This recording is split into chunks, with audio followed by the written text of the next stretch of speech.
ढेर डोरी गंजे को कार्यक्रम में बड़ा मस्ती से गौरी और आज मजा होता बहुत दिन के बाद आज गावे के मन करता कैसे कि सब अपना घर में गावता है बड़ा मजा होता न तो हमारा कार्यक्रम आधा घंटा से ज्यादा ना होला देवी गीत गवानी गवले के बाद खाली एगो गाना गावे के बाद एगो डांस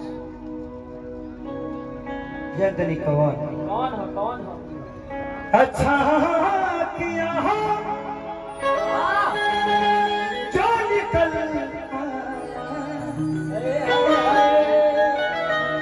बहुत भीड़ थी उनके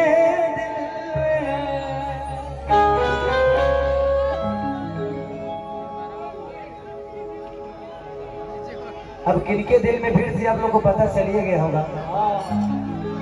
अच्छा किया जो निकल आया बहुत भीड़ थी उनके दिल में।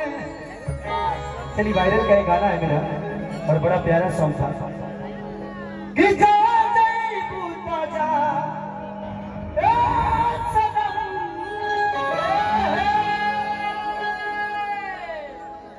नीचे ही कर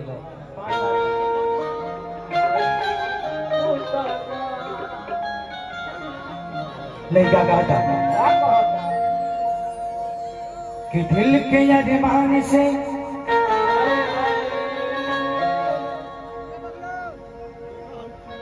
रोज खेला खेलते रहलू हो जाए से पहले कहे ना हमसे कहलू खार होता मैंने हमारे कुछ होते नहीं खतर खाड़ होता है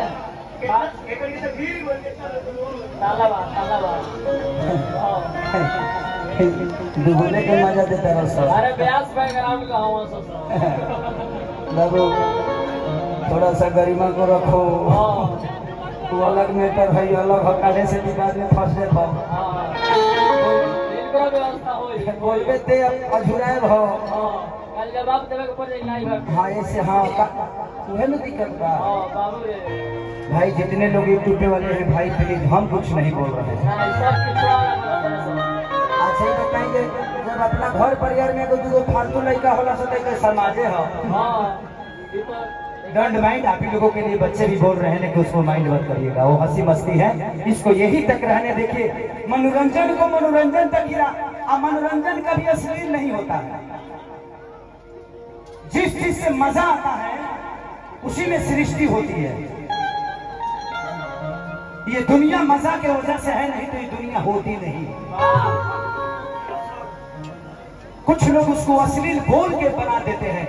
एक अच्छा ही बताएंगे हमारा घर के अगर कोनो लड़की भाग जाए तो हम के यूट्यूब पर कहो कि हमारी लड़की भाग गई।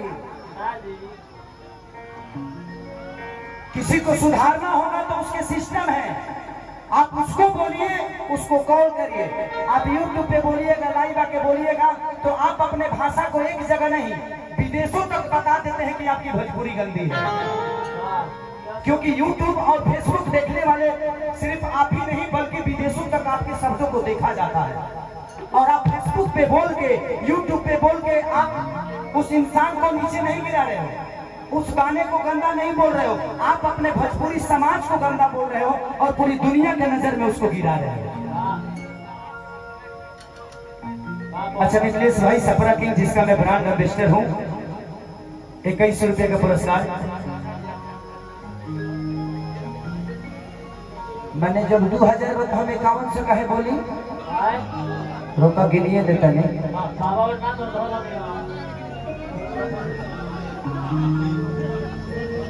बाबा का 2500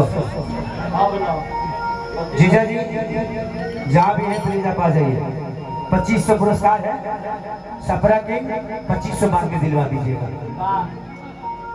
बाद में दिलवा दीजिएगा उनसे बोल दीजिएगा वो मेरे को गूगल कर देंगे। सपरा किंग का जिसका मैं ब्रांड एम्बेसडर हूं उनकी तरफ से 5001 रुपए का पुरस्कार है। 2500 मिला है 2500 गूगल पे होगा मेरे पे। तो दुनिया ये है। इस दुनिया में मैं क्या बोल रहा हूं अच्छा जिला साहब की तरफ से बहुत पुरस्कार भगवान से